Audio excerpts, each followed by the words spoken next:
you all for coming, especially to see that you clean day school or whatever. Everybody's doing something.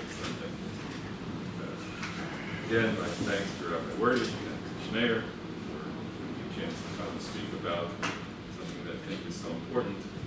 And Hashem, my day, call back and tell me that things that we've spoken about actually work. I'm hoping that this will happen here too. So let's begin. So tonight we want to talk about the resume, really the third part of the triangle of the real job search, which is telling the right story to the right employer. So to review, we started off with a rule that the right job for you is the one that uses your strongest skills, talents, background, to do valuable and really meaningful work. You really should always, here I don't think I have to push this point too strongly. You understand it, that your work should really be meaningful to you. You should feel like it matters. And it should be for the right employer. That's the right job. And when a person pursues the right job, number one, they find it. They're able to get hired. They're able to be successful. And they enjoy it. All of which are tremendous, tremendous advantages. And none of them should be minimalized. Unfortunately, though, and I really began the first time we spoke with this point, and I'm going to go back to it because it's so important. Unfortunately, very often people begin a job search by saying, I'm looking for something. I'm looking for something. They'll go up to some friends, perhaps some their parents or a Rav, a neighbor, someone who's wealthy, and they say, I'm looking for something. Well, a job search that's looking for something comes across to people kind of like this. You're desperate. You have no idea how to save yourself. You have no idea why anyone should hire you. But I need a job. Help me. Which makes you essentially a schnorrer, weak, unable to contribute. And we understand. I mean, listen, there are some people who have no choice but to be schnorrers, but you understand how people treat them. They give something minimal. You're not going to trust such a person with handling your retirement fund. You give a small amount of money and you pocket it up. That's not the kind of work we want to do. And so it's extremely important that we not do this kind of job search. We're really much, much more interested in doing this kind of job search, where you can present yourself to the employer as, I can save you. I'm the solution you've been dreaming of. I can handle whatever it is you need done. And that is the absolute best way to appear to the employer. Of course, we're going to understand in order to do that, it takes preparation, it takes homework, we're going to talk about all those things. But the truth is, even this is not enough, because when you show up at the employer's door ready to show that you're Superman, so does a lot of other people. You're not the only Superman in the world. And every single one of them, especially if they've done their homework properly, realizes that they've got to show their strengths, show their capabilities. And so even in the best situation where you can show that you're the guy who can get the job done, that's not enough, because so can a bunch of other people, and there's only one job. So it has to be that it's not only that you are capable of doing the job, but you're different than everybody else. I have something aside from just being able to do the job, more than all those qualified people. I have something that makes my abilities and my whole package that I'm bringing to you unique. And if you'll give me a chance, you'll soon see exactly what it is.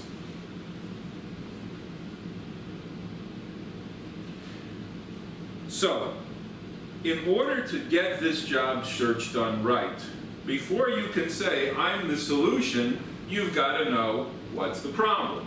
Meaning you've got to know who's the employer. What is it that he needs done? What are the challenges that he's confronting? What are the things that he's going to need in order to solve his problem, so you can clarify that you have what he needs? In short, you need a target.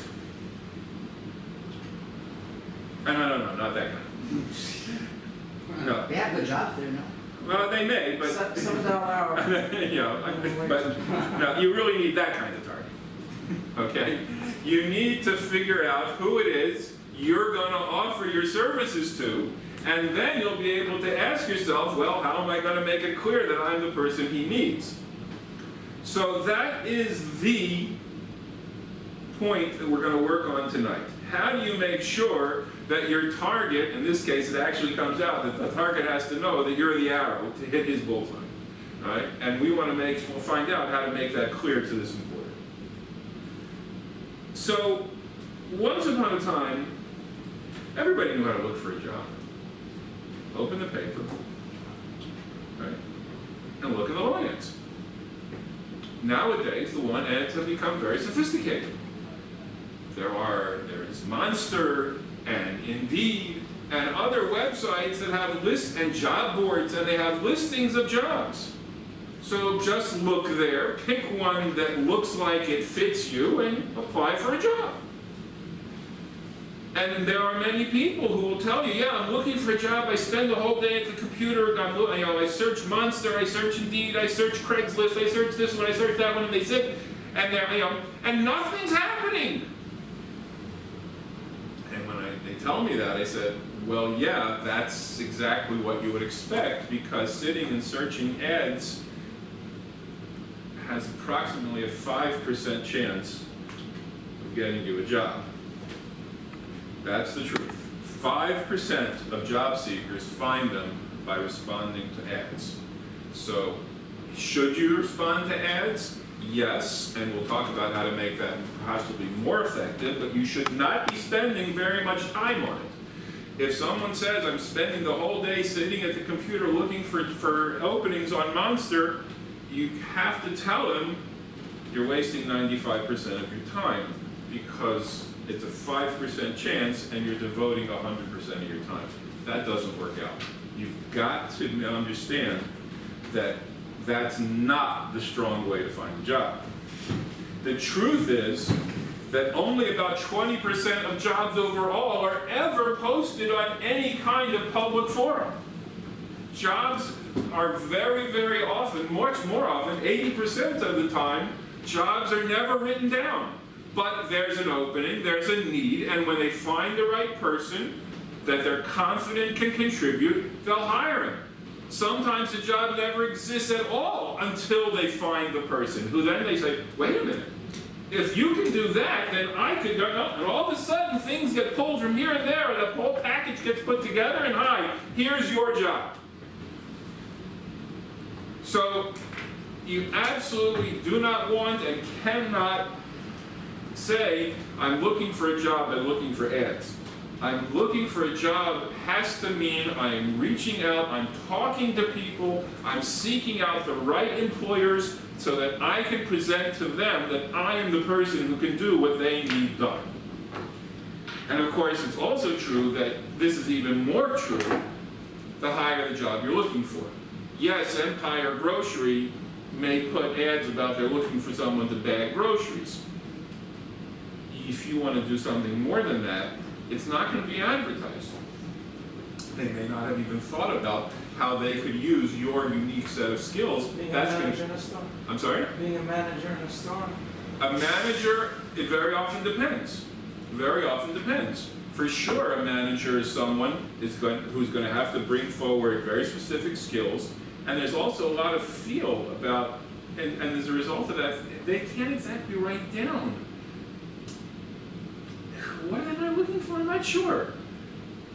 For sure, that even if they do actually post it, overwhelmingly, they're going to hire based on personal contacts, personal recommendations, through their own feeling and network. No one wants to hire a stranger. So you're always going to want to try to have this kind of personal contact. Now, when you're looking for a job, especially if you're a young fellow, especially you live in Baruch Hashem, a frum neighborhood, there's many Balei Chesed around, and people will hear that you're looking for a job. And they all of a sudden someone's tapping you on the shoulder. I have something for you. They don't know what you're looking for. They don't know what your skills are. You're just a nice looking, elderly young guy, and this fellow just said, I have a job for you. Well, it's very much similar to a story that I heard many years ago from a fellow who learned his entire life in Ner Yisrael in Baltimore. And unusual among the B'nai Kolo there, he didn't wear a beard. Whatever reason, he was clean shaven. I know that sounds strange here, but even there it was a little bit odd, but okay. And even as a bocher, he told me he was once standing on a subway platform, and a person came up to him. He was, wearing a hat and a jacket, and he was standing on a subway platform, and someone came up to him and said, right? How in the world could you have a shidduch for me? You don't even know me. He said, yes, I do, because this girl wants a younger man without a beard.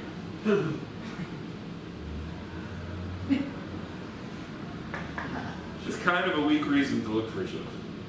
If someone who doesn't know your strengths, doesn't know your talents, all he knows is that you're looking for something, and he comes up and he says, I have a job for you, unfortunately, this is probably what's happening. Okay?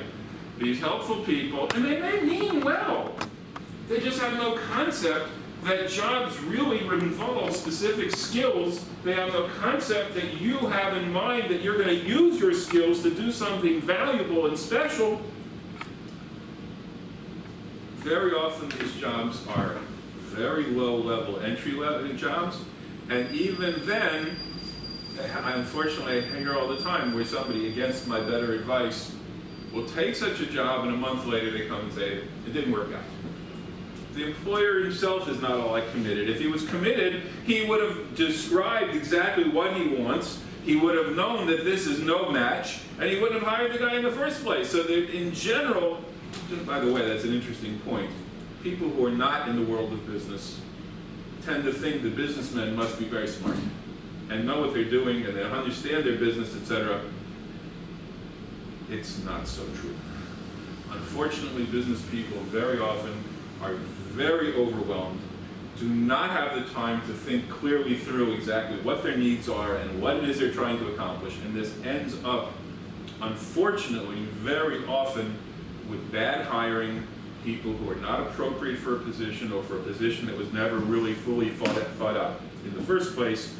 Beware of helpful people. You have to be the one reaching out to the people you have identified as being the right employers for you. You have to be proactive and take responsibility for identifying who are the people that you want to be working for. You can't leave that up to someone who taps you on the shoulder. A very close friend of mine almost hit me the other day because he was very, very close to the Rimnitzer Rebbe's Bracha. He lived in his house for some time in Los Angeles. And one time when he was by the Rebbe, he was speaking to him about his need for a parnasa. And just then, someone tapped him on the shoulder and said, I have a job for you. And I said, Yossi, you know my rule about that. And but this was at the Rimnitzer Rebbe, like this. The Hashgacha Pratis there was better than anywhere on the earth. Okay, I'm not going to lose a friendship over this point, but okay. Maybe, I'm not going to argue the point. But the bottom line is that typically, that's not how, I hope you wouldn't make a shidduch that way, and it's not the way you're going to find a job. People It's a decent job. Now, it's right. It's real jobs have real needs, and they are fulfilled by people who have real skills to do those jobs. Yeah. So last week you were speaking about the last week about how we should start at the bottom, work our way up. So, what I said then was, good point, what I said then was that if you are not able to articulate your skills, and you really have tried, but and you've spoken to people, there are people for whom this kind of talking and investigating doesn't work. Just like there's different kinds of learners in a classroom, there's different kinds of learners in the world of entering work. If you're such a person that the only way that you're going to be able to really understand what are your talents is to actually start using some of them and see, then that's correct. Take something and look at it as if I'm going to school. Even though it's really work and they're paying you, not paying you much, look at it as this is a school where instead of me paying tuition, they're paying me at least something, and I'm here to learn, which means I'm going to be very, very active in watching what everybody around me does, trying to understand what each role is, trying to understand how I can contribute more. Right? Unfortunately, what sometimes happens is people go into these jobs and they're very passive. And then, okay, there wasn't much to do, so I had down. A guy said to me yesterday, he just got fired, and he told me, you know, the office wasn't so busy, and I'm a smart guy. He always said that. So I downloaded a Safer, and I was learning. And he couldn't figure out why that made the boss mad. He really could not figure that out. Okay? I hope you can. Okay? But he certainly should have said, right? What would you have told him? If there's nothing specific, go ask what else you can do. Go ask how much more you can contribute. Go watch someone else do their job so you can learn. Right? Okay. So yes, there are times, but that should not be the more, for people who need to start that way, fine. But hopefully, that should be a small number of people. For example, a Bacher in Yeshiva that has like side jobs, and takes like this kind of job, is there a bad idea because I happen to think it's an excellent idea.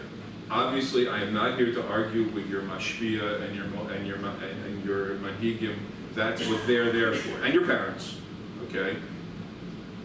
I do know that for most of the history of Klal Yisrael, Bachram in Yeshiva during Bein Hazmanim went out and either worked on behalf of the yeshiva, all right, to raise money, to go out and teach. And this is even before Chabad got into shlichus. In most of the yeshiva world, except for Lita, except for the descendants of the Volodya yeshiva, but in Hungary and all throughout the Jewish world, Bachram, the fundraising for the yeshiva was done by Bachram during Bein Hazmanim. And that every Bacher was assigned to a town. And during the Bein Hazmanim, they would go there, and it was their job to come back with money. They took tremendous achrayus for their own yeshiva. So this kind of sheltered, you're here and the whole world is outside, and that is a fairly new creation in the history of yeshivas. It's a different category, like standing by a cashier and making money, then going to someone else's house and asking for money.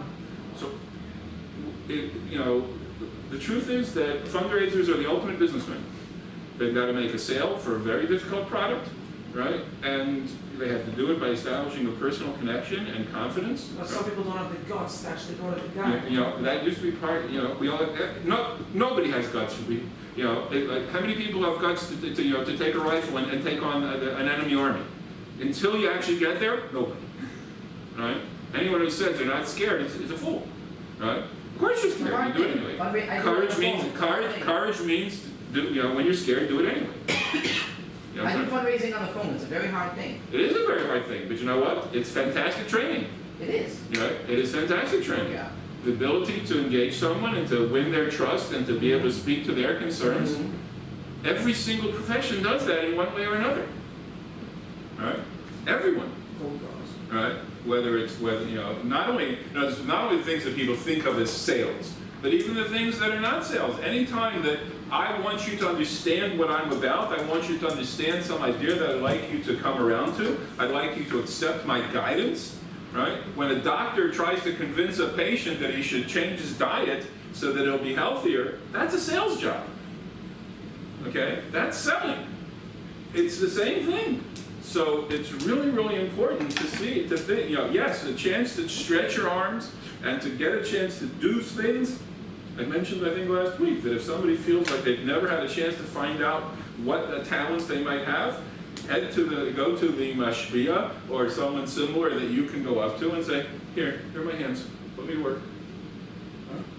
Right? Put me to work.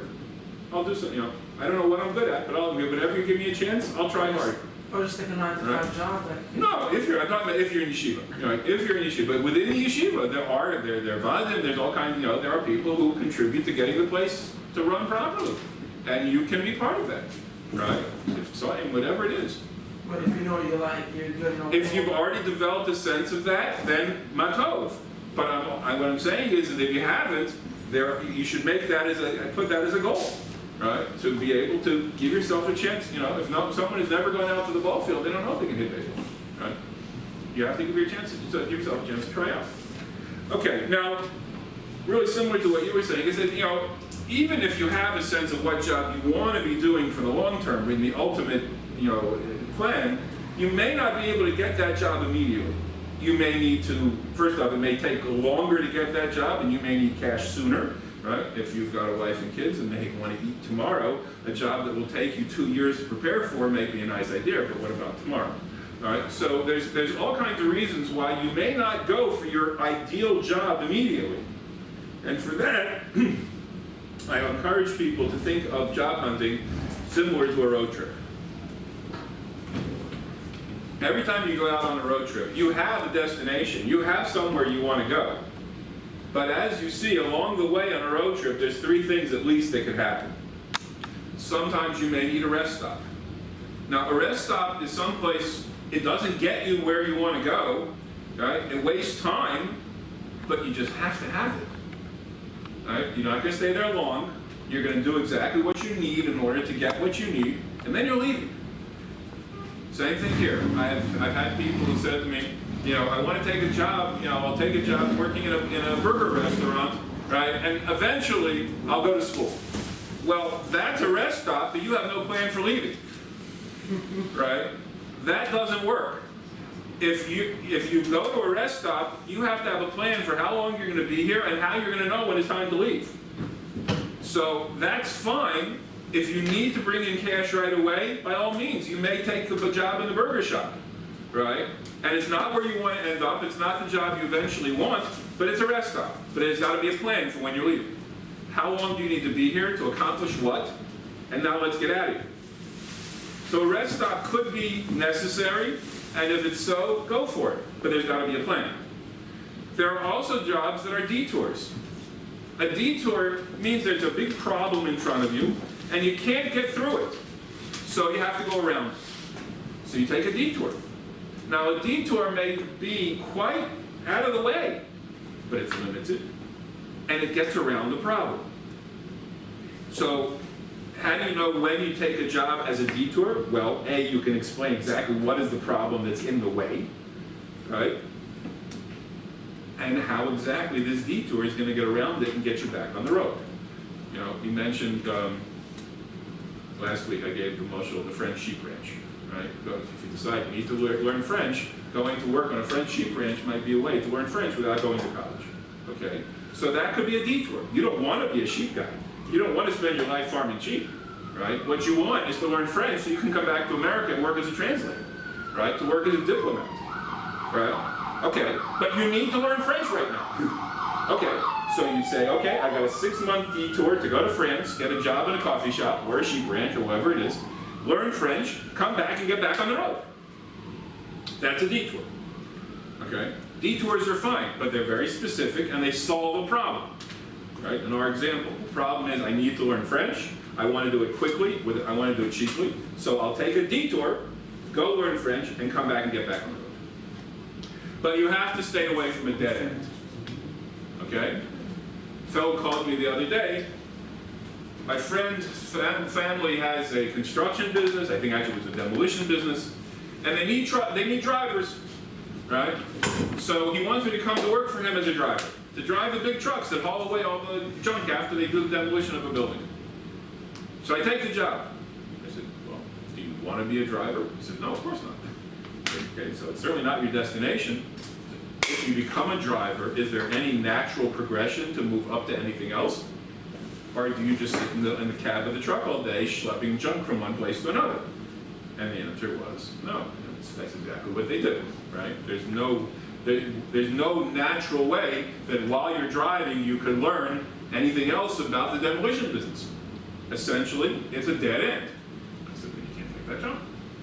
I said, on the other hand, if you could go back to the fellow and say, I'll start as a driver if you will agree that you will give me a chance to learn other things about the business so that in 6 months or a year I can be a driver, perhaps become a manager of other drivers, or I could become someone who takes care of the maintenance of the trucks, or I could be someone who, once I drive to the site, I then watch the foreman and I learn about how that job is done. If you agree to set up that kind of progression, then that's fine.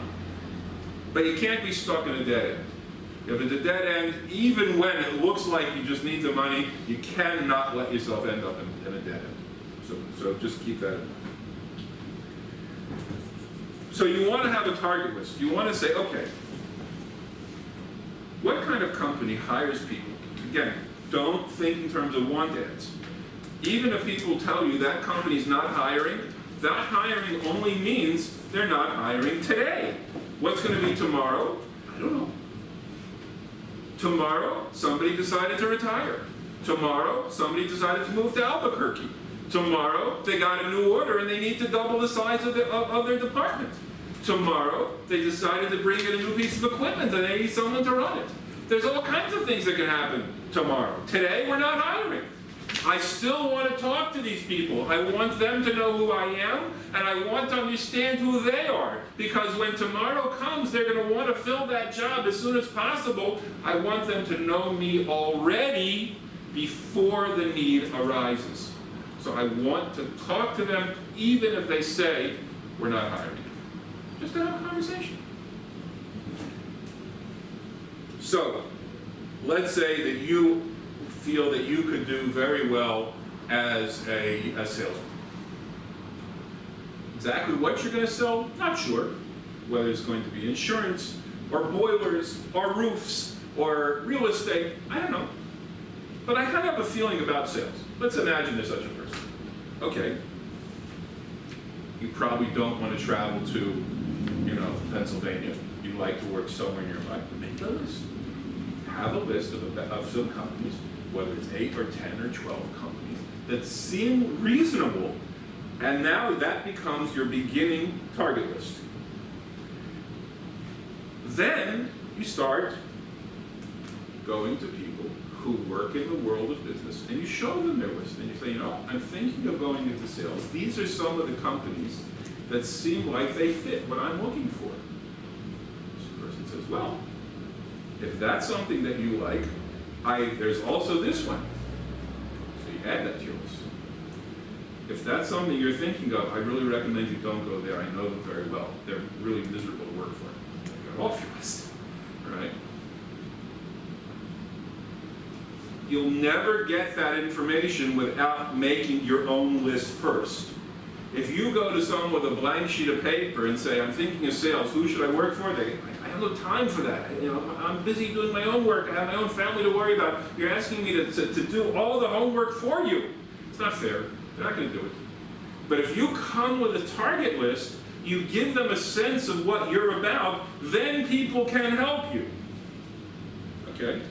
Then people will be able to be essentially Madame Milsa to compare one thing to another, right? And they'll say, oh, if you like this one, then this one would make sense too. You like this one, then this one, then take that one off. That is how you get direction and information from people. The more clearly you describe why this seems to work for you, the more people will be able to help you. Okay? So come with as much detail as possible as to why these companies seem to make sense to you, and then people will be able to give you ideas of other places you might want to apply. Now, clearly, if you have the ability to speak to business people, absolutely wonderful. Rabbanim, they know all the people in business, they know all their troubles, right? That's who they go to. You want to speak to your Rav. Other public figures, absolutely. But I always ask people, are you going to have this discussion? Are you going to show your target list to Aunt Tilly? who's Aunt Tilly? Let me introduce you to Aunt Tilly. Aunt Tilly is probably about 90 years old, and she spends her time living in a nursing home, and she plays cards with her friends. She's had a long life, and she's entitled to a little leisure, so here's Aunt Tilly, right? And as you see, she looks like she's pretty good at this, right? Are you going to talk to Aunt Tilly about what company you want to work for? Absolutely. What you don't know is that her nephew owns the company you want to work for. You'll never know that. But Aunt Tilly knows, because that's what they do in the nursing home all day. They talk about, what does your nephew do? What does your son do? What does this one do? So when you tell Aunt Tilly, I'm looking for an insurance company, she says, insurance? Well, my friend's son owns one. Hey, Sarah, come over here. Why don't you call your nephew and tell him to put my son to work? It happens all the time. So yes, absolutely. Now, obviously, you're not going to give Aunt Tilly a long, convoluted, detailed, technical description of exactly which computer system you want to work for. She doesn't get that. But a basic conversation, by all means, you can have that with anyone. You don't know who knows who. Okay? This is a true story. Aunt Tilly is made up. I found her picture on Google. Okay? But I'll tell you an absolutely true story that happened in my neighborhood. Okay? So a woman who came to me, she was finishing the degree in nutrition, which, by the way, is one of the most difficult degrees to get. It has far more requirements than most bachelor's degrees. But she loves it, and it's a great field for her. She's very happy with it. At this point, she's doing very well, but she had just finished school then, and in order to get a job in nutrition, you must get an internship, which means essentially you must volunteer to work for no money. That's the only way to get a job. The better the internship, the more likely you will actually get the job you want. So she wanted a certain internship at a hospital not too far from our home. I live there. The problem, of course, just like we saw before, was that she wasn't the only super lady who wanted the internship. There were so many that the lady in charge who had to pick the interns had stopped answering her telephone. It was just too much. She couldn't get her own work done. So it was impossible to even get to talk to her about asking for the internship. And this was becoming very frustrating. So one night she's sitting at the dinner table, pouring out her heart to her husband about how frustrating this is, that she can't get the lady on the phone, and she really wants the internship, and the deadline's going to pass, and what am I going to do? While she's having this conversation, there's a handyman in the dining room fixing the chandelier. Fell in the neighborhood. And while he's up there on the ladder fixing the chandelier, he says, "Are you talking about so-and-so?" And she says, "Yeah, how do you know?" He says, "I'm not a full-time handyman. During the day, I'm a computer programmer at that hospital." Okay, she's in nutrition, you're a computer programmer. He said, no, you don't understand. In that hospital, in the support part of the building where all the offices are, so every floor has a coffee room. And the coffee room isn't big enough for all the people who come to have coffee breaks. And the way we handle this is, everybody's got a certain time every day when they go to the coffee room. So you either have the 10 o'clock slot, the 10:15 slot, the 10:30 slot, everybody's got a time. She and I happen to have the same time in the coffee room, and we sit across the table from each other every single morning. Give me your resume, she'll have it in the morning. That's how she got the internship, and that's how she got the job she wanted. Would anyone have dreamed ahead of time that I should tell the handyman about the job I'm looking for at the hospital? Of course not. Well, now we know the answer is, of course, yes. Because you don't know who knows who. So don't be afraid. Once you have a clear description of what kind of company or who it is you want to talk to, you don't know who knows them. So try. What's the worst that can happen? Yes? Isn't that the same with the shidduchim? You never know? Never know. At least to a certain extent. I do think that if you do it really in the same way, which I'm describing, which is, you have first defined very clearly what it is you're looking for, and now instead of just saying, find me something, which we know has very poor chance of success, you actually say, I'm looking for this, this, and this. Knowing full well that's not what you're going to get, but if you have a description, it gives people a way to think about you. Closer. It gives people a way to think about you. Once there's a framework, the brain gets to work. When there's no framework, the brain goes into freeze mode, and it doesn't function. So to that extent, yes, I would agree with you. Right? So you're saying it's normal to have a few jobs, like, What, this fellow, because he was a computer programmer doing no, handyman at I'm saying night? that's being general, like, it's normal to have like a job. Bills. That, many people feel that having more than one income stream is a very good idea. That is certainly something that is, and the truth is, especially now, I'm saying if you do a few jobs, you might not do each one of them properly because you're like focused. no, what people will tell you today is that if you have a few different jobs, when the economy changes and one of them goes sour, you'll have other things that you've already been developing that you can turn up the volume and I've turn tried it that to- before, it's very hard to do that. It is hard to do that, but the alternative can be worse. Now, the thing today is that full-time employment is dropping. More and more jobs today are done on a per-case basis. Okay, so there are more and more people who are getting hired to work on a project. That project may not take all of your time. Okay? Now, there are also more and more ways for people to find additional projects, and that's true. On the other hand, many people find that it's to their advantage to have different income streams, meaning that there are different things they do. And yes, being able to focus on all of them is hard, granted. Yes, being able to schedule your time so that everything gets the time and doesn't take over your life, also difficult. Nonetheless, it's an idea that's out there and it's growing. It is growing. You will hear many people talk about how if you don't have a night and weekend cash project, then you're not doing a full job, right? Meaning that you may work as 9 to 5 at one thing, and at night you're putting stuff on eBay or whatever. So multiple income streams is a very current topic, and it's growing in popularity. And it is something that people realize that, again, because full-time, you come to work for me, put in full-time, I'll give you a paycheck, I'll give you benefits, that kind of employment is shrinking, and more work is on a per-project basis. Therefore, having multiple income streams and multiple talents that you're developing and keeping warm can be something that helps. Whether it works for you depends on your personality, but it's out there, and it's very popular. To live like a youth without the cover all the expenses. That's also a point. And have I mean, a listen, cash flow. I was at a seminar Sunday where they were talking about, it was a seminar for people who are interested in starting their own business. So there was a big fancy speaker who came from Los Angeles. I don't know that she knew anything that I didn't particularly know, but she crossed more state lines and that made her important. So she gave the keynote. And then following her, there was a fellow who spoke about how to start an online business. And he has actually started a business in teaching people how to start online businesses. That's his third job, right? He's a full-time kashrus administrator. He has his family, he and his wife run a shoe store, which happens to be Shalel Manasseh Kabel Press. They actually sell shoes at cost so that people can get shoes inexpensively. He sells 8,000 pairs of shoes a year with no profit.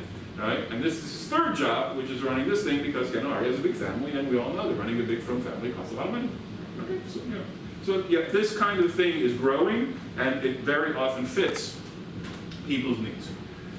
Okay, so now you have found a company that you might want to approach. It seems to hire people like you. They do work there that seems interesting to you, and now you're going to start working on writing a resume to convince them that you're the Superman that they need. Now you've got to do your homework. You've got to learn about the company specifically. What do they do? You don't have to be the biggest expert. You don't have to be a fanatic, with a whole collection of their products. No. You must know basic information about the company. You must know basic information about the roles that people play there and the problems they're confronting. If you don't do that, well, you're going to end up making it for yourself. Because think about it. What is this? I see this guy all over the... Right, yeah. Who's this guy? It's just this look of like, you Uncle must Sam. be... Right, no, that's Willy Wonka, actually. But the bottom line is that if you don't do your homework, you're going to look like a fool. And think about it, it has to be that way. You're going to go to a business which is run by a fellow who has put the last 35 years of his life into building this into something successful. He has sweated, he has put in talent, he has worried, he's given his whole being into building this business. And you don't know anything about what he's done. and you knock on his door and you say, I think you should hire me. Why? Because I'm a nice guy. I'm a good people person. It's an insult. I've put my life into building this business. It has everything of me in it, and you didn't even bother to find out what that might be so you could explain why you fit in what I do here? So aside from being foolish, it's insulting, and it doesn't work. So yes, you must do your homework. You must find out what's going on there. What are the problems they're dealing with? How are they going to grow? How are they going to have and be able to continue? And then you show up ready to say, I'm the person you need. If you don't do your homework, you're going to come out that foolish. So your homework, like we said, should be basic information about the company. What do they do here? You see this all the time, many articles about blown interviews, very, very unsuccessful job searches, and the executives will say, they showed up in my office, and they asked me, oh, what do you do here? It's not acceptable. Okay? How are you able to contribute? And what skills and at what level of skill do you expect people coming into the hot company to have? You must know that ahead of time. Right? If you have taken a basic course in QuickBooks, okay, that's something that you can do for a company, unless it happens that they only need people who have had master's certification, right? So then you walk in with your little 2-day course, and they say, oh, can I see your master's certificate, which is a 6-week or 3-month course, right? And you say, Full experience. right, okay, we'll talk about experience. Experience is a very, very interesting topic. It's here, okay? So, but you definitely, you want to come in understanding at what level, right, they hire people, so that you can explain how you are ready to serve their needs. By the way, there is a site very helpful. If you want interested in any company here in America, there is a site called Glassdoor. Yes. And you can put the name of the company, and people are already hired there or get fired, whatever. They put They a post about review. They experience. post a review. How is the company? Yes. What they doing? Okay. And That is an excellent point. very, very. It works. Of course, it only works for the companies where someone has posted. There is, however, another resource, not well known, where you can get an unbelievable amount of information, and that is called SIBL, Science Industry Business Library, SIBL, Science Industry Business Library. It is perched in Manhattan on the corner So of 30. what is this thing? SIBL, it's a public library. Nice What is guy. it? It's on the corner of 34th Street and 5th Avenue across from the Empire State Building. It's a regular. It's a regular public library, but it is called Science Industry Business Library, and they have the most wide selection. They have every database imaginable there. People think that if you use Google, you can get information. Google is that much of what's actually out there. Wow. At SIBL, you can get everything. If you want to find companies that do, because you speak a little bit of Chinese, so you figure, well, I want to work for a company that imports from China, because then they'll appreciate my language skills. I want to find companies that in Brooklyn who import from China. That's my target. Go to SIBL, they'll be able to give you a list. SIBL. SIBL, right? Science Industry Business Library, SIBL. Right? It's on the corner of 34th and 5th. It's very easy to get to. There's a good pizza shop not far away from there, so it's also worthwhile. There's a Bravo Oh, Pizza. sure. Right? BL, what's it stand for again? Science Industry Business Library. Okay? It's a New York Public Library. Anyone can walk in. And they have unbelievable resources about businesses of every single kind. You walk in and say, I want to learn about businesses that do, you name it. They'll be able to find it for you. They'll give you a list. Okay? It's in Manhattan, right, corner of 34th and 5th. I have a question. Can I something quick, or you're in the Got it? I was once interested. I was once interested in applying for a job as a conductor on the subways. The problem is, what? What's the problem? It's a reasonable job. That's what What? it's big. It's a public service job. So, no, but the problem is that it says that you need a master's degree, you need a this degree, a that degree, and I don't have any of these degrees. Is there any way to get this job without those degrees? Or- So, first, I mean, a conductor on the subway probably doesn't need a master's degree. How flexible those things are depend on the company. If it's a government job, there's very little flexibility. Very little. Because government jobs, government everything works on protocols. This is how it's set up. Okay. This is what they're budgeted. It's going to be budgeted for. They're not going to change that. In a private business, there are many ways around it, and I'll talk about I it. know. Okay, but in a government business, in a government job, you really don't have a lot of wiggle room. You mean have to be there or else? Is that what you mean? Yeah, pretty much. If you want a government job. Right, like I said, in a business, there are ways around it, very often, and I'll talk about that. Okay. But in government jobs, very rare. Okay. So the first thing you have to understand when you're going, now that you've got the company you want to apply to, you know basically what kinds of people they hire, what's important to them, what kinds of skills they're going to be looking for, because you've done your homework. So now you're going to start writing a resume.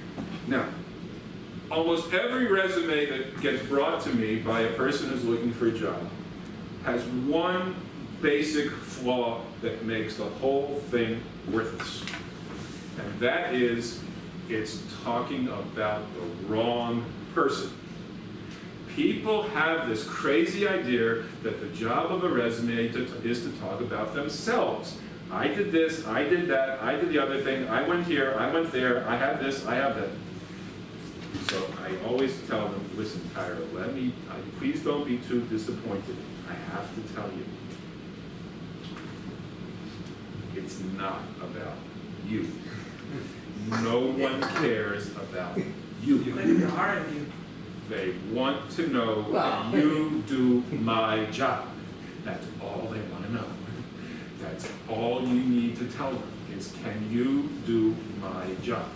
Which means you've got to show, I know what your job is, I understand what it takes to get it done, and I'm ready to show you I can do it.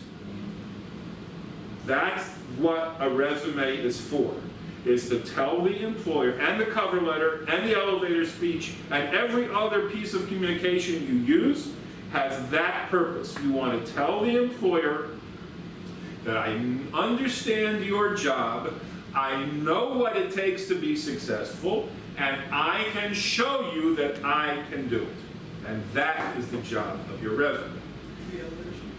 I'm sorry? The elevator speech is like a 20 or 30 second quick description of the job you're looking for and why you're good for it. It's named that because you imagine if you would suddenly get, let's say you were working at a company and you wanted to get a higher position. And one day, the boss happens to get on the first floor elevator together with you. You never get a chance to talk to this guy, and with one stroke of a pen, he could put you anywhere he wants. And he's going up to the 5th floor. You've got the time it takes the elevator to get from the ground floor to the 5th floor to say something that will make him want to talk to you. So you have to have an elevator speech. Quick, to the point, get across why he should want to hear what you have to say. If you tell him about, your Cocker Spaniel, you just wasted your time, right? You have to get straight to the point in a way that grabs his attention. That's an elevator speech, okay? 20 seconds max, but it gets to immediately what it is you want to do, why you're the best person to do it, and says it in a way that gets across some personality and some appreciation that makes the person want to say, no, that was interesting, so let's talk. That's an elevator speech. Yes? Yeah, you said personality. Yes, you Otherwise, can't- they're not listening Right, even right. that 20 seconds. They're not, Right. You have to be charming You cannot, enough. you cannot be dry. You cannot be like an automaton, like click. No. You know. Right. And the truth is, if that person, it may be your one chance to talk to that guy, but in fact you notice that he's dripping wet because he just got caught in a thunderstorm on his way into the building, and he's really feeling very upset because he has a meeting, waiting in his office with a very important investor, and he looks like heck, and now he's, that's not the time to give him an elevator speech. So, that's exactly what you're saying. Well, if you have a towel, you give it to him. But if you take out a towel, exactly. no, if you have to have if you take out a towel and start, or paper towels or something. Right, and you show you're concerned about it, and you actually try, and then you start the elevator. Now it's already different. But if he's got, if he's just totally absorbed in how awful this is, and you start trying to, bang words against his head, it's just not, you're giving a terrible message. You're saying, I'm only concerned about me, I don't want to care about you. That's the worst thing in the world, right? So, yes, so that's an elevator speech, okay? Now, so you must realize is that the resume has to tell the employer, what can you do for me? And you must set the hook within 10 seconds. What do you mean, he's saying away your history, saying that I did this and this and this? Yes, but if you don't tell him what this and this has to do with his job, then he's going to ignore you. He's not going to do that homework for you. He's not, in other words, essentially, if you just describe what you've done, right, willy-nilly, all these nice things, you're essentially taking your toolbox and saying, here's my tools. Think I can build something for you? Why should I have to figure that out, right? Just the opposite. Don't show me your toolbox. Show me the houses you built, right? So what do you mean, just show him like I built houses, that's it? Whatever it is, what did you accomplish? But describe it in such a way that you know he will be able to look at that and say, yeah, that's kind of what I need, right? If he can look at your accomplishments and you've described them in such a way that it matches his needs, he understands you can work for him. That's the goal of the resume, is to describe what you've done, what you've accomplished, in terms that make it match what this employer needs. You don't have any experience, you're just good at that. Whatever it is you're going to, essentially whatever skills you feel make you a good person for this person to hire, you have no experience, okay? But you're very good at managing your time. You're very good at taking on projects and finishing them. How do I know? How do I know? Because where everyone else in the yeshiva covered 8 blot, I covered 15 because I made extra starim and I made sure that I stuck to them so that by the end of this month I had those extra blot to finish. Okay? Yes, that is called managing your time. That is called right. That is called setting goals and achieving them. And yes, if you show that you take that seriously, the employer will as well. Okay? The employer will as well. Again, would it be nice if you had other skills and other things to show? Sure. But if that's the basis on which you are going to make your case, make it. Right? Sell on your strengths. If those are your strengths, present them forcefully, present them clearly. Okay? But explain why they work for him. Right? In other words, if you know, for example, that in the job he had once done, people have to be able to manage their time well because he's actually spends most of his time on the phone or in China, right? And you have to be back in the office working without him standing over you. The fact that you can set goals and achieve them without someone standing over you is a very important skill.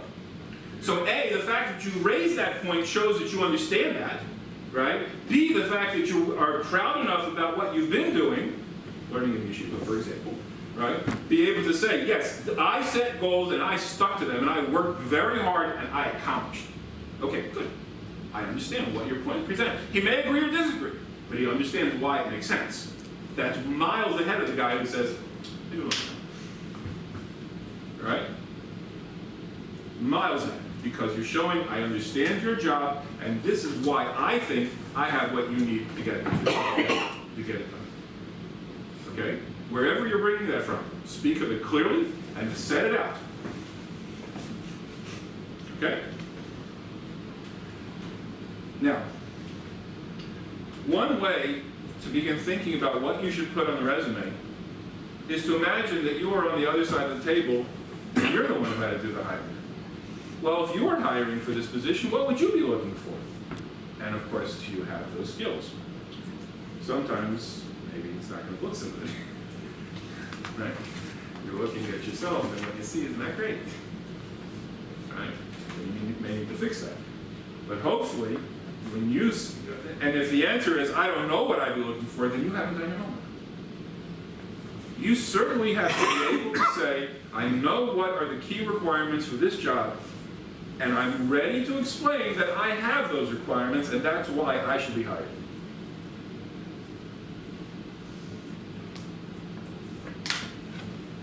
We want to make sure that, again, don't talk about, I did this, I did that.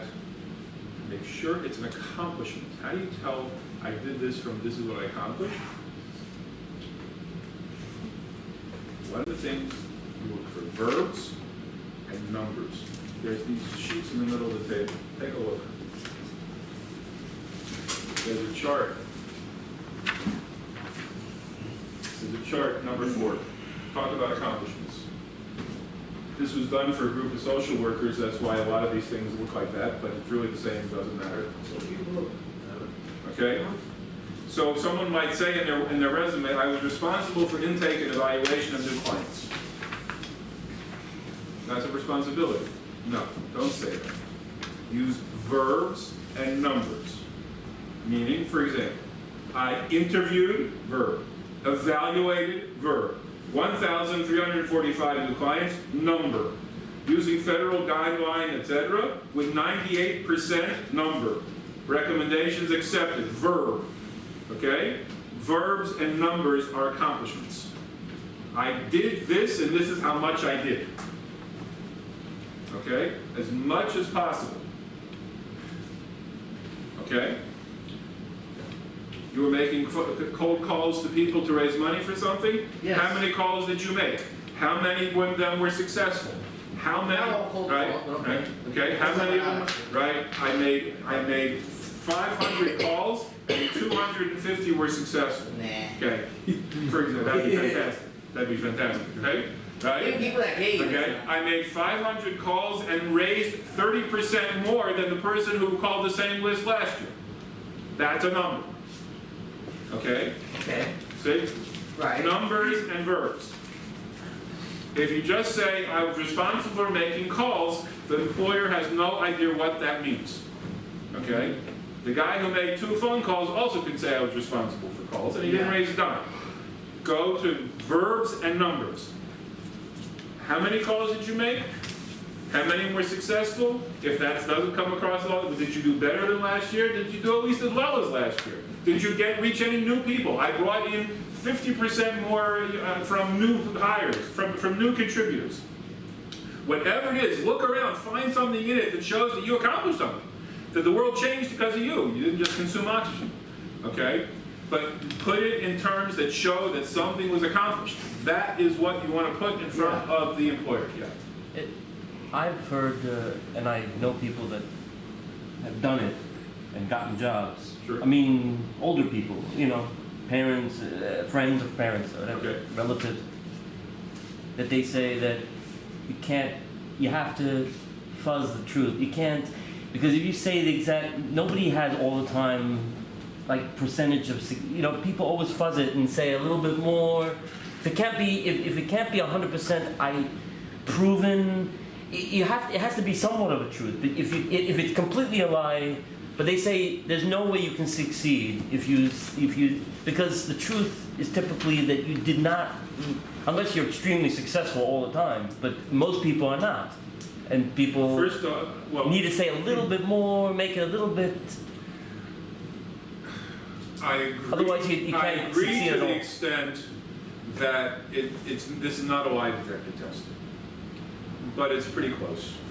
You have to be pretty confident about what you're speaking about, especially in this day and age.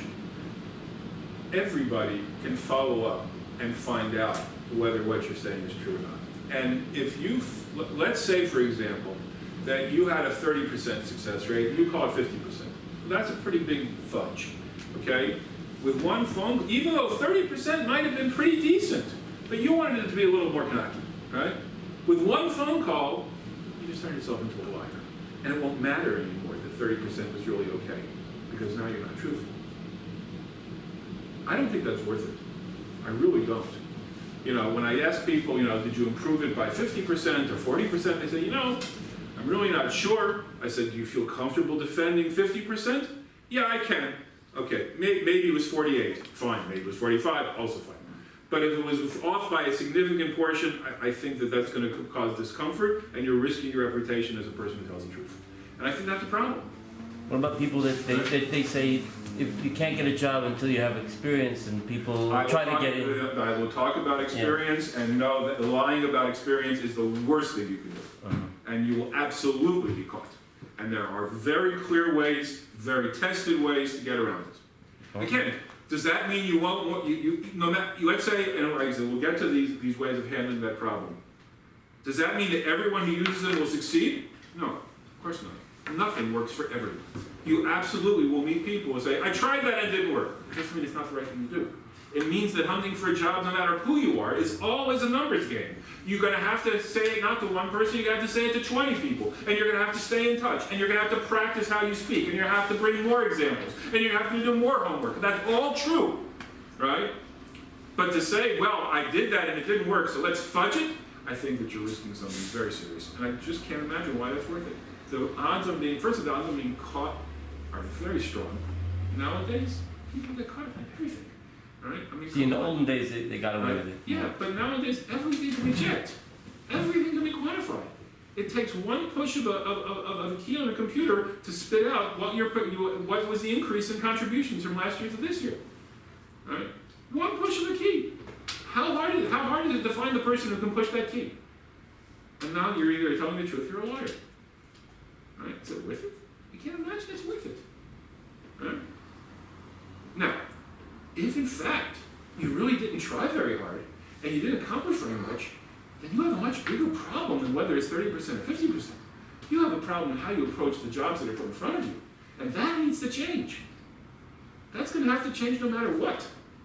But lying about it's not going to fix it. Just the opposite. Thinking that you can lie about it, maybe you'll get away with it.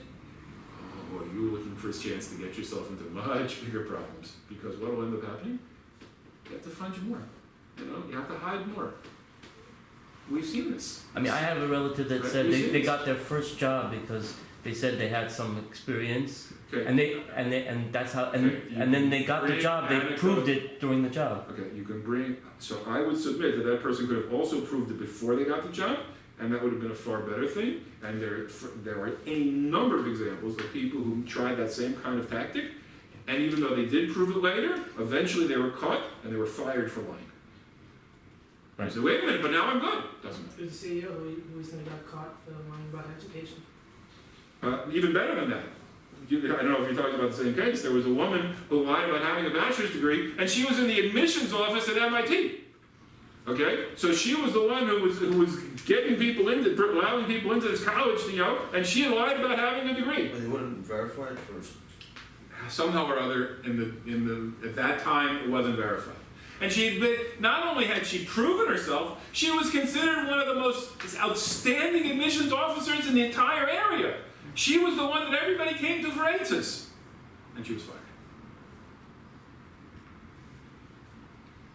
I would submit that if that was the case, if she had that kind of talent, she could have used the methods that I'm going to talk about, and she could have proved it before she got the job. And then she would have been hired on that basis, and she would have never had to worry about it again. You know, again, in this day and age, how many times do we have to look in the paper to see that everything eventually gets caught? It's just the way it is. I just can't imagine how that's going to be to your advantage, especially when there are other ways, which we'll talk about. President that is supposed to do this. Not going there. Okay, so I did just, you know, I copied this this chart. I think it's, you know,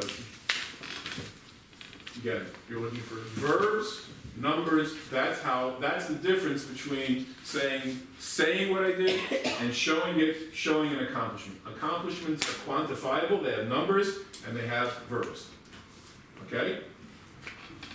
This is what employers look for.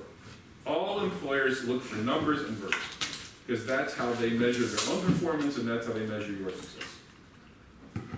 Okay? So you always want to put the points about what you've done, regardless of what it was, whether it was making phone calls, whether it was putting fill-in on people out on Fifth Avenue, whatever it was, right? Talk in terms of numbers. First off, even if the numbers are about something that seems like it's not terribly directly related, the very fact that you show, I know how to speak like a businessman, right? I know how to speak like someone who's got a job to do. That is to your advantage. How do you figure out these numbers though? You can't make them up. It's a lot of- Again, it's not a lie detector test, but there's, you know, if you know that you were out there for hours and basically, you know, right? Averaging out, can go Yeah. be on and off for long? Yes, again, but as long as it makes sense, as long as it's defensible, if Say you, before if you would be reference. called out and say, was it really not money? And you say, "Yeah, that was a good estimate. As long as you feel that you are able to defend it, I'm fine. Okay, again, no one's looking to be nitpicky, no one's looking to trip you up. But something that's blatantly not so, blatantly changes the person's attitude towards you, even if you come up with some sort of way to, patch it up afterwards, you've lost trust. Trust is everything. I just can't imagine that. That's the difference in that, and that is a lot of, much more hard work to get that data and figure that information out. Well, first of all, like I say, nowadays, almost everything is tracked. Okay? If you work for, again, I did this for a group of social workers in a social service agency, everything is tracked. They have to, because they have to report all this to whoever gives them the money to give out. So they have this information. The difference between these two is not that you were an unbelievably different kind of worker, but that you took the time to do your homework. You went back to the file and checked. Okay, it's a keystroke to spit this stuff out. And the very fact that you knew that shows, hey, I understand the job. But more like I say, you understand that is how people today at work are evaluated. And that itself is a very powerful message. Right? I understand that I will be expected to produce and that you will be looking at what I do. And I'm ready for that. Okay? That is extremely valuable. Is this in the resume or the cover letter? I'm sorry? Is this the resume or the cover letter? This is a resume. This is the kind of points you'll put on a resume. Cover letter, not so many numbers. We'll talk about the cover letter soon. Okay? So again, think about when I hire you, if I was the one doing the hiring, what would I be looking for, and how am I going to convey that to the person? So, at the top of every resume, and this is we're going to stop, and you're going to do some writing here, because this is for sure. I want every single one of you to leave tonight with what I call a billboard. Especially when your background is not the standard thing for the job that you are applying for. In other words, if you, for example, are applying for a job, and most of the people who apply for this job have college degrees, et cetera, and you don't, okay? That's fine. Then a billboard is for sure the right way to go, and I think it works for almost every resume, of course, because I made it up. But it's been very successful. And it works like this. Very often, right under the name, address, phone number at the top of the resume, you'll see a line like, I'm looking for an opportunity to use my skills, to help the team succeed, et cetera. I'm a hard worker, quick learner, blah, blah, blah, blah. Please don't do that. It means absolutely nothing. And again, you've got 10 seconds until they throw your resume in the trash. If you don't set the hook within 10 seconds, you will not get the job. Your resume has to say something which matters to this employer, and they have to see it within 10 seconds. And therefore, I created what I call the billboard. The billboard is easy to understand. Everyone's driven down the highway, and they see this big, huge sign, and everyone understands that this billboard has to get me to want to buy, a Rolex watch within about 3 seconds. If it just makes me feel like watches are nice, not good enough. If it even makes me want to say that I want to buy that watch, but I don't know where, not good enough. It's got to get a very specific message that I absorb within about 3 seconds. After that, it's over. This billboard is going to convey to the employer that I understand your job and I am ready to show you that I can do it well. And it works like this. It has three sentences, essentially. The first one is simply to say, what is the name of your position and your make it or break it credential or requirement, like you said. It said in the job description, master's degree required. Put that in the first sentence. But I'm not. Right? Okay, if you obviously you're not applying for the job, you don't have it. Yeah. Right? But if you do, believe me, unfortunately, many people will apply anyway. And it makes the employers absolutely frustrated. So I can't apply for this Right. MTA job you're telling me. If you don't have the requirements, no. But I am saying that unfortunately, many people apply for jobs for which they're clearly not qualified. And so if the job says you must have a CPA and you don't have one, the guy's going to get very angry. You're wasting his time. Right. So therefore, get that out of the way in the first line. I am an experienced accountant with a CPA. If it says that's required and that's the big point, say it right away. Because until he sees that, he's not reading carefully, he's not paying attention. So whatever it is, When my resume is usually with questions, they ask you right away. a resume has to attract, remember, every job attracts a huge pile of resumes. And no one wants to spend any time with them, right? So you've got 10 seconds. Within 10 seconds, you've got to have him see something that makes him say, let's take a look.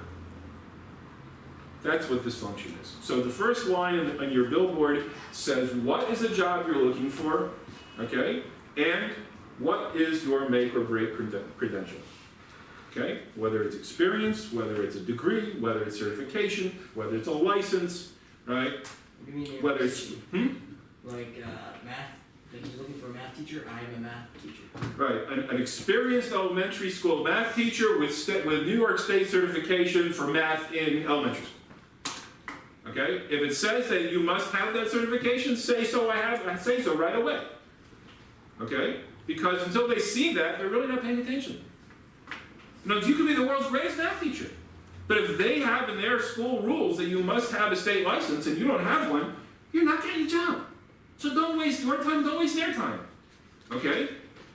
Unfortunately, though, many people do. You want to make sure that you clear that up immediately. If they say state license required, you put in the first line, I have a state license.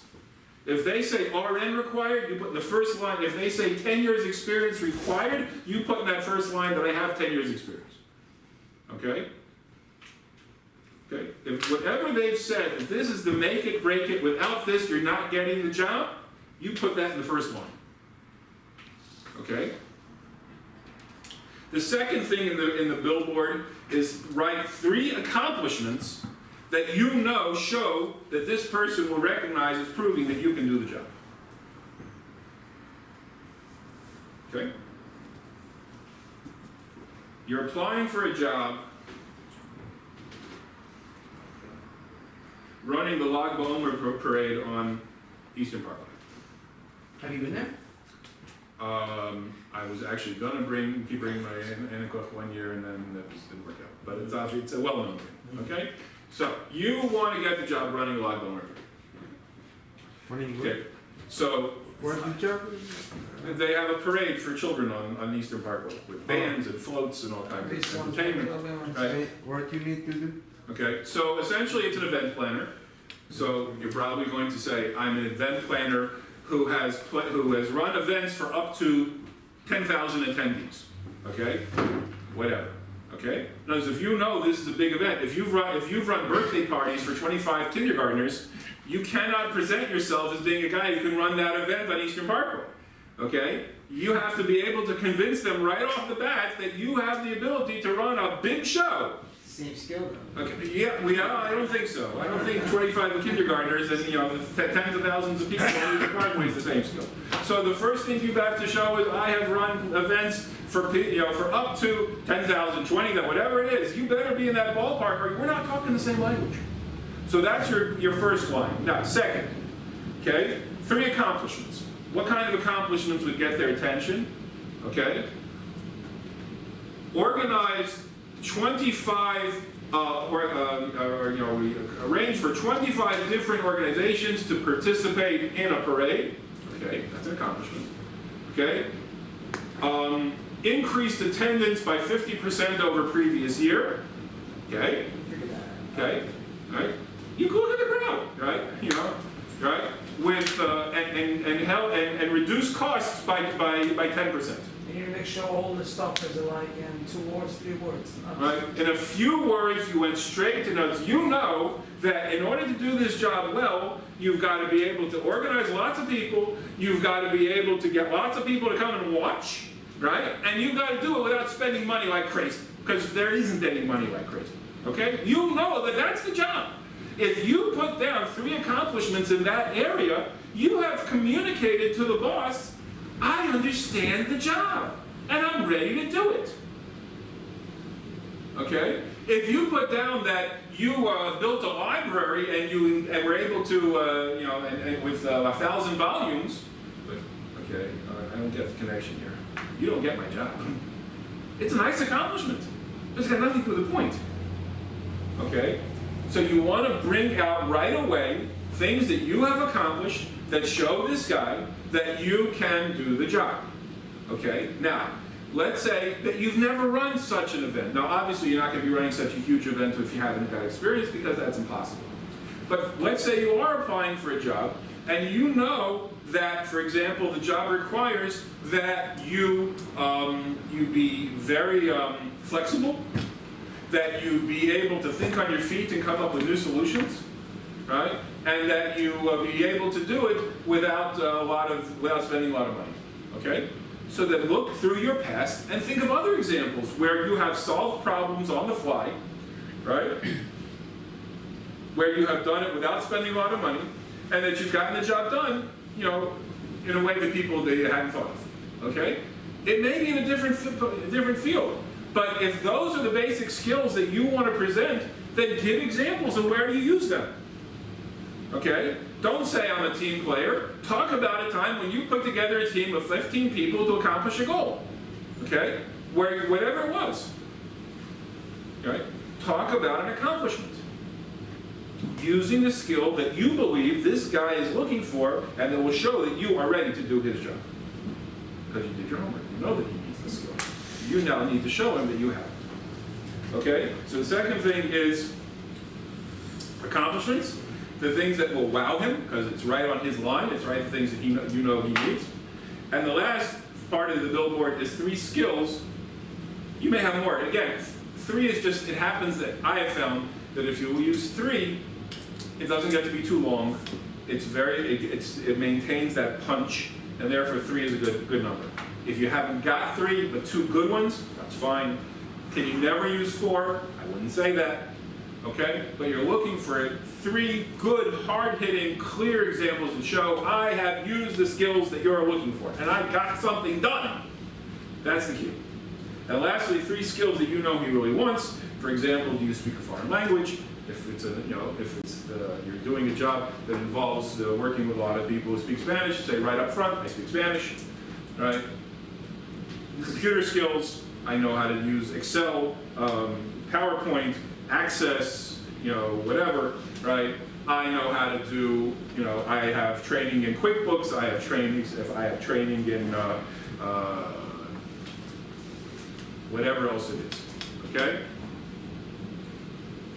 Whatever is relevant to the point.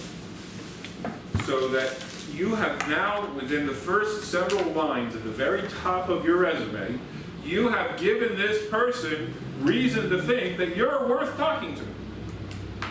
Okay? And that is the key accomplishment that the resume must do immediately. So, here's your chance, gentlemen. Let's start writing billboards. Okay? Imagine a job you're applying for, and let's start talking about what you would put forward that would make an employer want to talk to you. Come on, let's go. Okay? Write a billboard. Your own.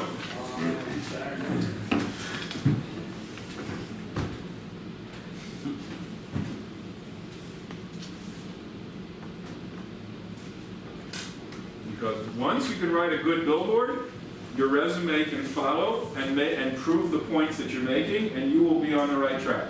But if you don't have that focus from the beginning, it wanders off into Never Never Land and never gets back up there. So here, I can't write a resume for every single person tonight, but I believe if you know how to write a billboard, you'll be moving in the right direction. Just like past experience.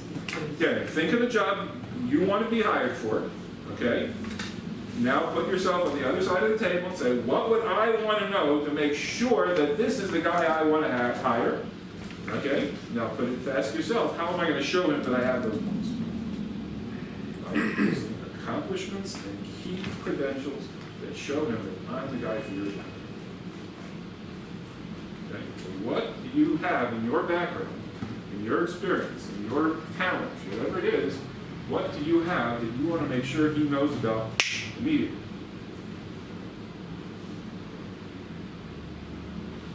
Credential, right?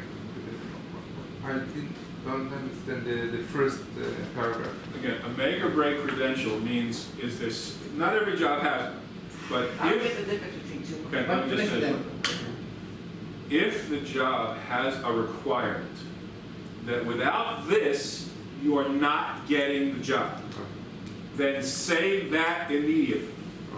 If it says 10 years experience using computer program X required, in the first line, say so. Okay? Because if they can't find that until they read all the way down, they're never going to see it. Okay? But if you say it right away, then they go, okay, I can think about this guy. Because I said I need 10 years, he's got it. Okay? RN required. You could be the greatest nurse in the world. If you haven't passed your boards, you're not getting the job. Okay? Then say so in the first line. Right. Okay? Understood. Okay? Whatever it is. You know? You want to be a chef, right? And it requires that you be able to do French cuisine, right? You can make the best Mexican on the planet. If they ain't French, you're not getting the job. So say so. Give that to them immediately so they know we have something to talk about. Expertise. Whatever it is that you know, this is the make it, break it. Without this, you're not getting the job. Say that immediately. Because now it's settled. And now they can relax and just read. Without this, they don't even know they should be reading. So the billboard have to be a part of the resume? It's or right on the different? top of the resume, right under your name. Name, address, phone number, email, billboard. Ah, it's under the title Yes. billboard? No, I don't like titles anyway. So, I don't like any titles. Just say so. Now, it's when you start listing the company you work for, do you have to tell someone that's experience? Shouldn't, right?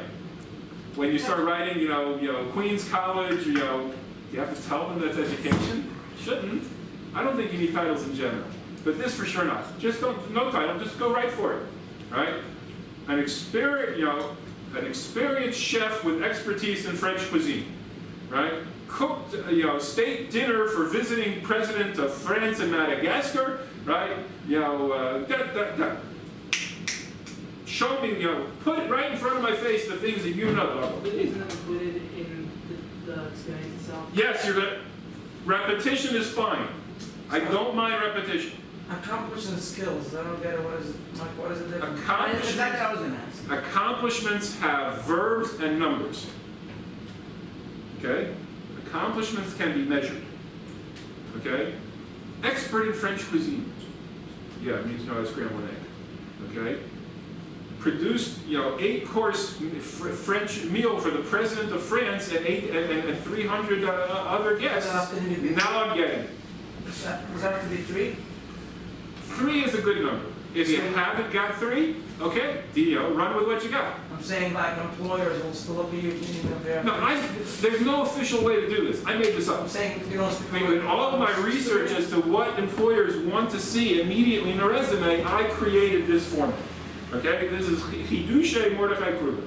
Okay, so there's no rule in the outside world about exactly how this should be done, but I have found that almost every expert and successful resume writer talks about how important it is to get this information across immediately.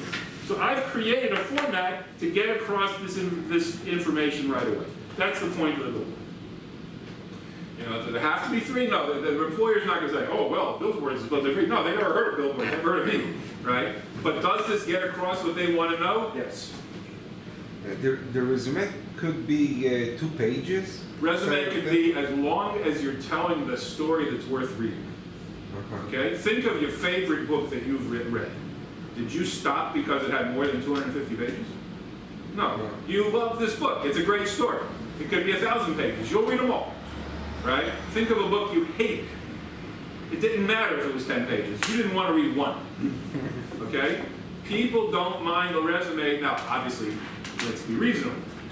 If you're a brand new worker, 1 page should be enough because how much could you possibly be talking about? If you're experienced, 2 pages should be enough because you should be able to say things. I'm only interested in the last 15 years anyway. Right? I don't need your whole history because if you accomplished something 20 years ago, I don't care about it anymore. Okay? So even if you're very experienced, I still only want to hear about the last 15 years. And then, as I've written many times, right, similar positions and responsibilities from these dates. 1 line for anything before 15 years. Well, even if you have a lot of experience, you've been working for 35 years, no one's interested in more than the last 15 years. Because if it's more than that, it's gone. It's already faded into the shadows. So, even if you have tons of experience, you should be able to fit your resume on 2 pages. All right? But that for sure does not have to be on one, unless you're a brand new person, in which case, you should be able to fit it in one. But the point is not how long it is. The question is, does it address the point? Is it telling me things I want to know? If it is, then it's fine. I'm not going to care how long it is.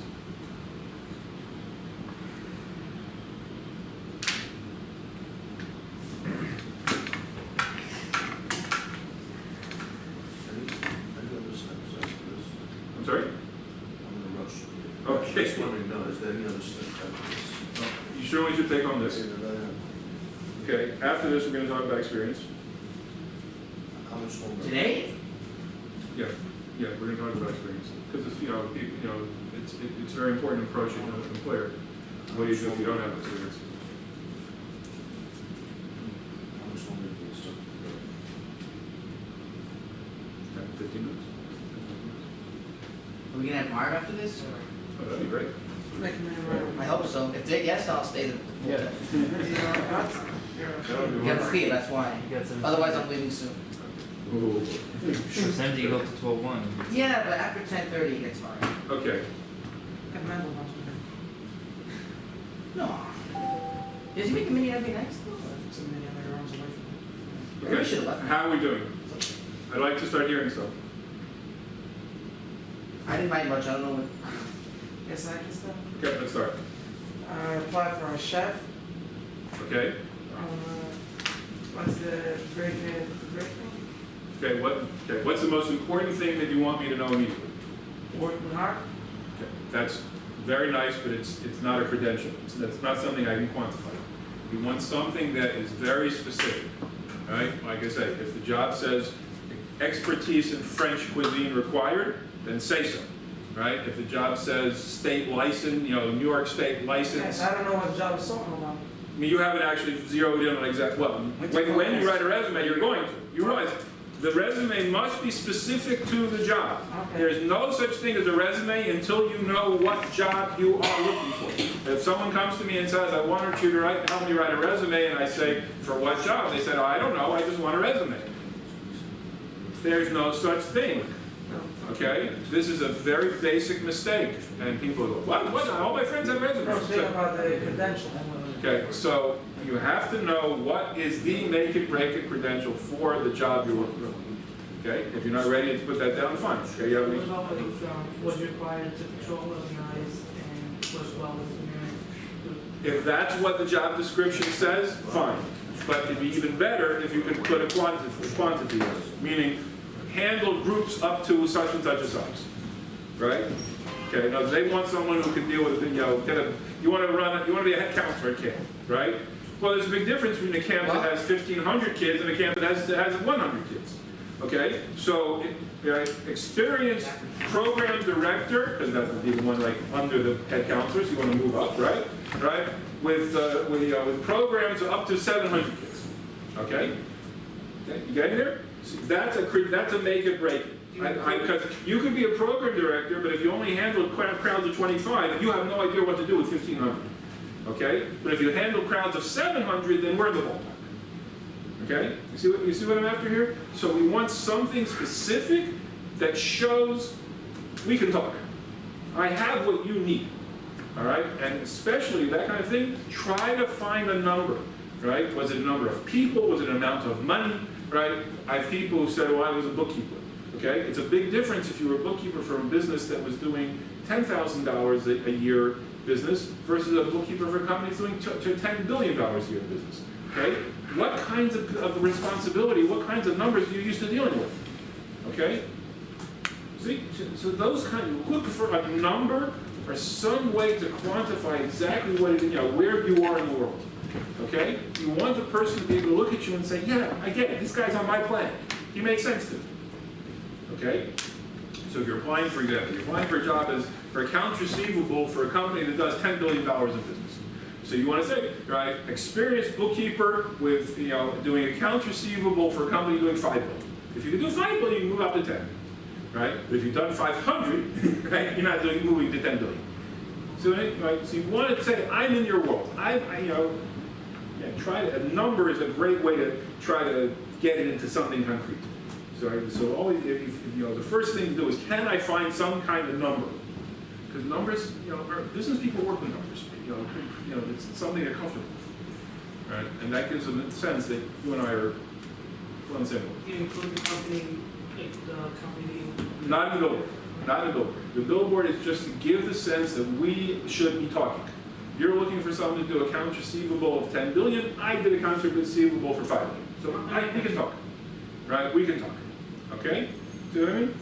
All right. So it's a way of immediately establishing I'm a credible candidate. It makes sense to think about me. Okay? Which unfortunately, about 80% of the resumes in the stack aren't. So it's really important to get moved to the 20% that are going to get read seriously right away. Okay? So you want to get right to that point so that he knows this is a person I should look into. It makes sense. Am I going to hire him? I don't know yet, but at least I know it makes sense. So you make the first cut. Okay? You have an example? So, number 3 is just like a quote, like this and this and I have to do this. Right. Especially language skills, computer skills in almost every job are How much important. about my accomplishments, what do you mean? Accomplishments, you were talking about being a chef. You serve 3 meals a day to a summer camp of 800 campers. So in other words, you're bringing out the skills in a different kind of way. Yes, but see, once you start bringing Okay, but number 2 numbers, is verb and numbers. verbs and numbers make it real. Exactly. So saying you bring out the same stuff, just a different Yes. Verbs and numbers make it real. Okay, so I know if I need to serve breakfast, lunch, and supper to 1,000, and you did breakfast, lunch, and supper for 800, we're on the same page. Yes. Yeah. What if you worked for whatever situation, whatever company or group or whatever specific, even if a part-time consultant, if you worked with a team and it was somewhat unsuccessful, even though you were doing the right job, it was the other people part of the team that, or the owners or the head people that somewhat caused it, but then you can't say a good accomplishment even though you did a great job if you had a good team. So it's absolutely not, but you can't take any credit here because there's no good numbers. So, Or something similar, whatever. So one of the things that is much better now than it used to be is that we have come to, at least more than ever before, we have come to appreciate the value of failure. That you can learn from trying and failing. Okay? In today's entrepreneurial world, get out on your own, try something, do something new. Failure has become far more acceptable. Okay? So you should not, first off, the fact that something failed is not necessarily a negative, and just the opposite. It's very common when you start reading about people who do interviewing, they will ask someone, tell me something you failed at. Because if you've never failed, you've never tried anything that was beyond your comfort zone. And that's not good. Okay? So you can't put it as a good numbers thing. Okay, That's so you ultimately failed, but what are you going to say? So first off, talk about the tools that you used.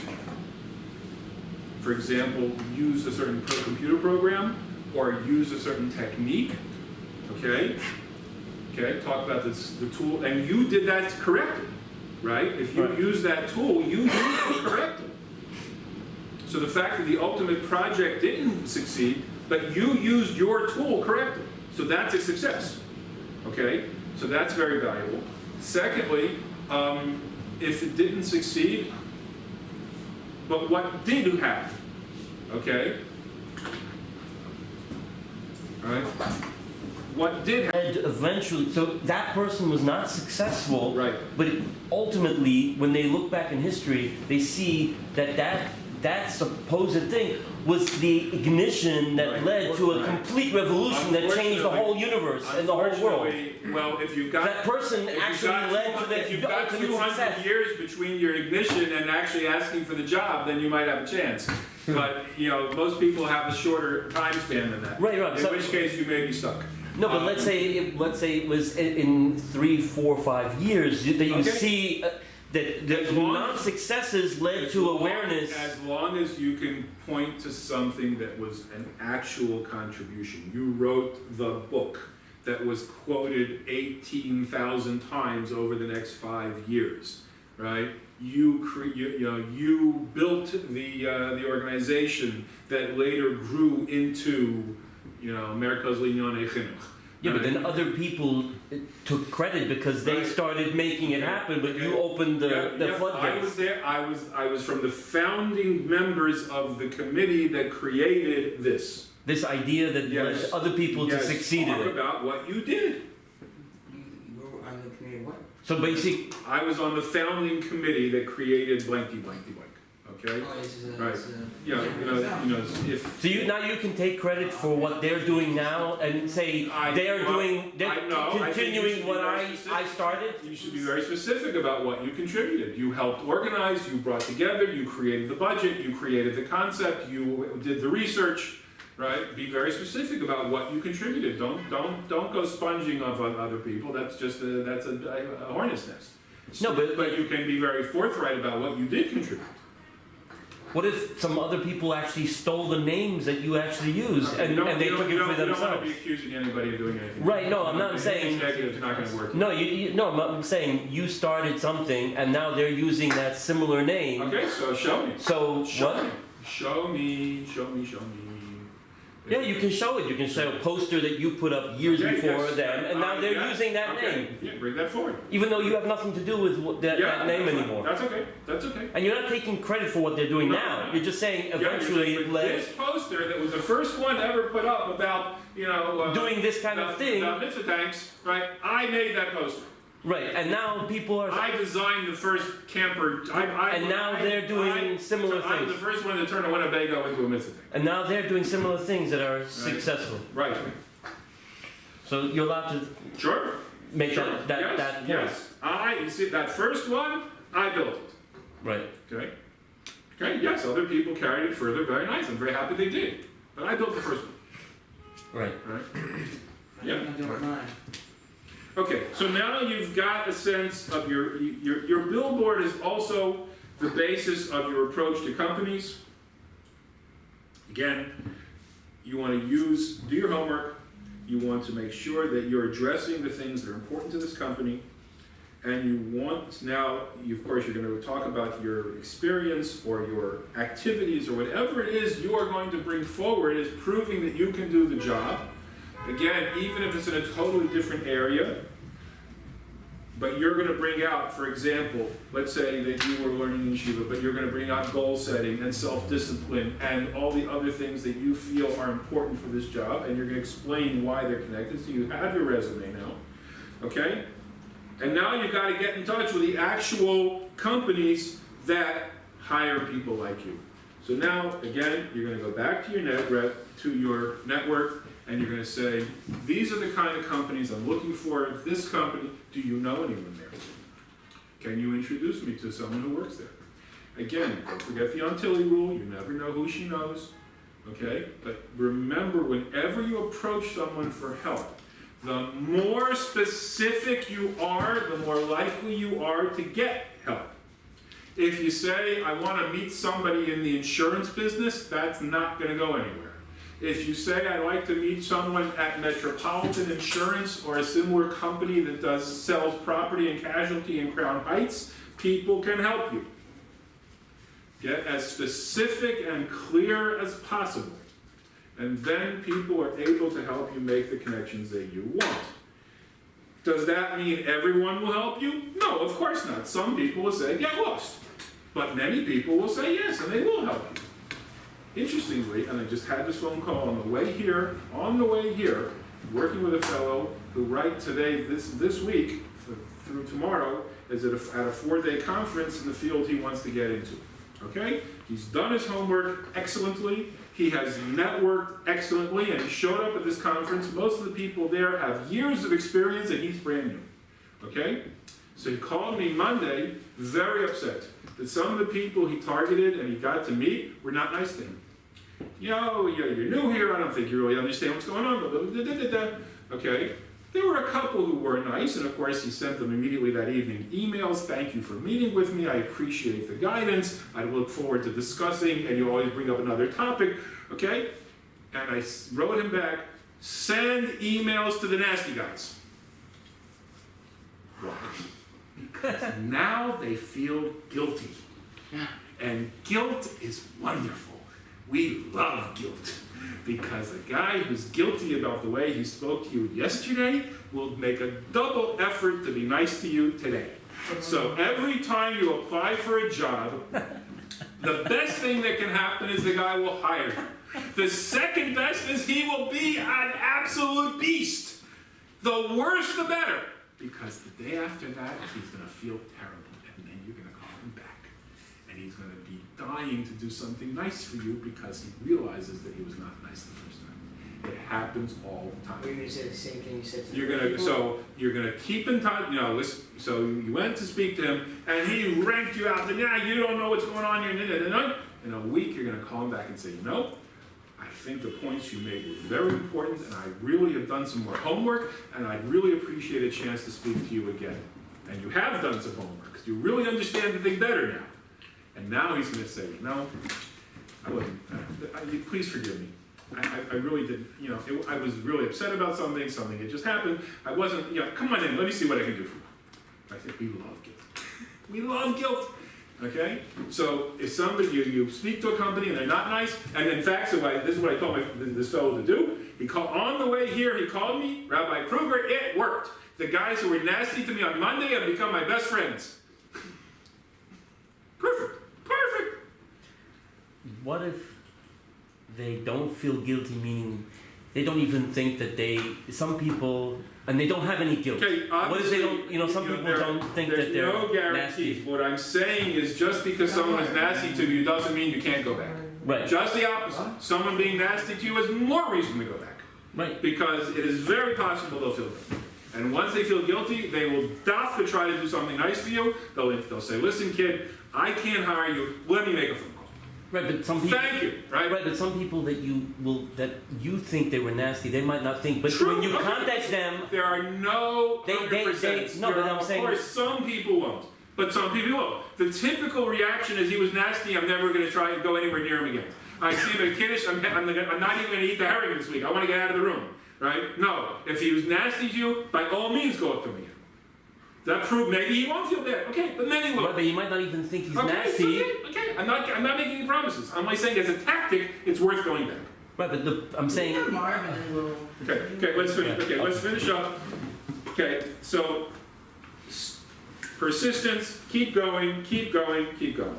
This is, the target companies, again, they say they're not hiring today.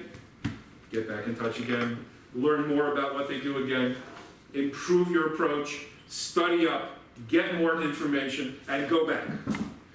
Okay? Job hunting is a numbers game. Job hunting never happens on one hit. You can't say, well, I tried, I spoke to 5 people, they all said no. So that means find 5 more. And in a month, go back to them again with a better approach, with more. Right?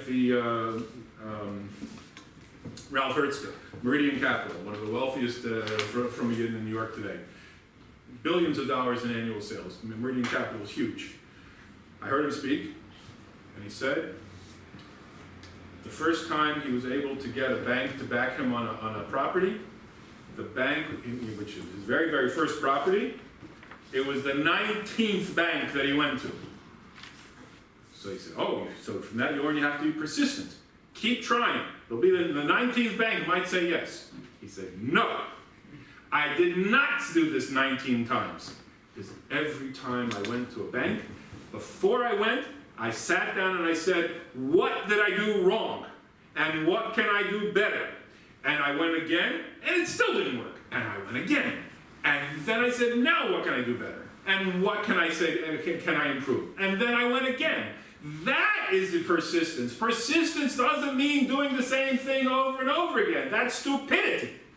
Okay? Persistence is having the strength to go home and reevaluate and improve and still go back, and after it doesn't work, still go back with a better approach.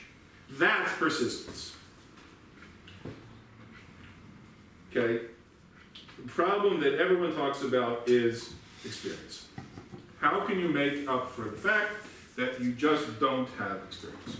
These are 4 excellent ways to address that issue.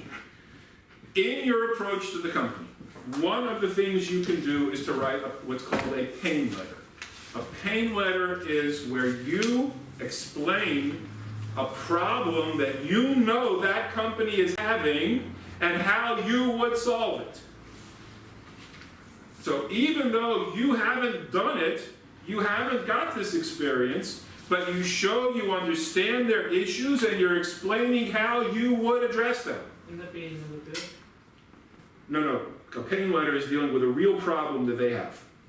Okay? You know that this company has had trouble with A, B, and C because you read it in the paper, because you spoke to people who do business with them, because you have a friend who works there.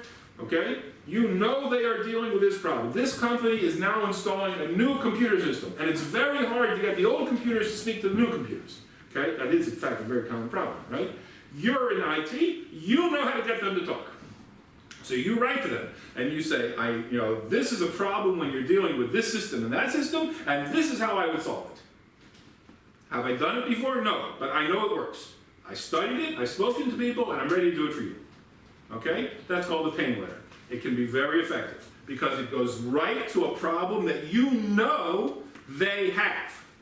So you already are showing you are on their case. What is pain? Whose pain is it? Their pain? Their pain. Now, you know that their company right now has this issue, and you write about how you can solve this problem. I said, I'm not gonna go to space. Okay, next. We can't start, Mark, no? Okay, Susan, that's it. You're really being a little unfair. If you need to leave, leave. No. Secondly is to create a portfolio, which is things that you have done that you believe reflect your ability to do the job. Every teacher comes with model lessons. They haven't taught that subject before. They do a model lesson. This essentially is your collection of model lessons. Okay? Things that you have done that you are able to show are relevant. That's called a portfolio. And that also can make up for a lack of experience. The third thing is to make up a case.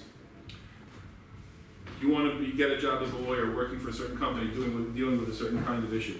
And you've never done that before. So, do one now. Make up a case.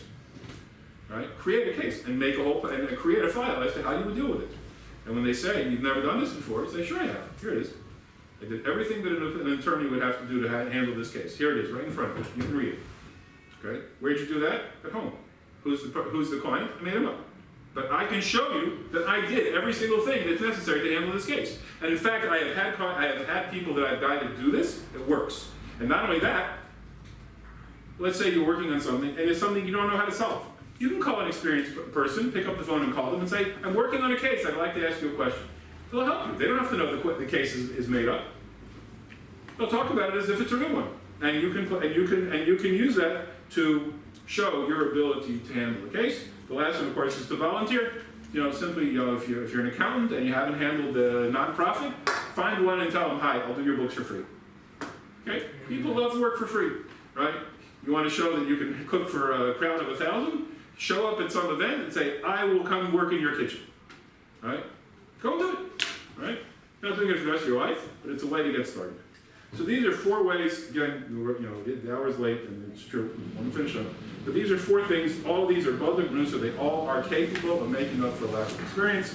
Obviously you have to choose the one that works for you, but they are real, and they have worked, I have seen them work, and they're very valuable. And the last thing is everyone should have a story collection. Story collection is go back through your life, whatever you have done, that you feel reflects either a midah, a talent, a skill, personality. Think about it. Take a nice long walk, right, and write down some notes. Oh yeah, there was a time I did this. There was a time I did that. I handled this. I helped someone with that. Whatever it is, create a story collection.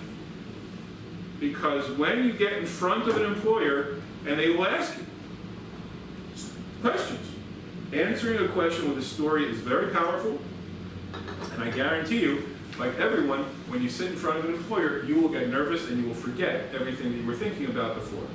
That is why you take notes, and you actually take a little card in your pocket, and you write down little notes, and that will help you remember. Sitting in your pocket, you won't get so nervous. And that way, when someone asks you a question in an interview, you will have stories that illustrate your ability to do the job. I think this gets you on your way.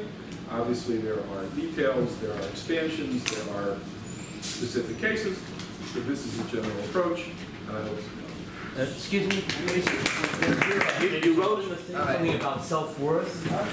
That's the only thing you... That some of the things that online it said that the important things about self-worth. Where? the value of your own work.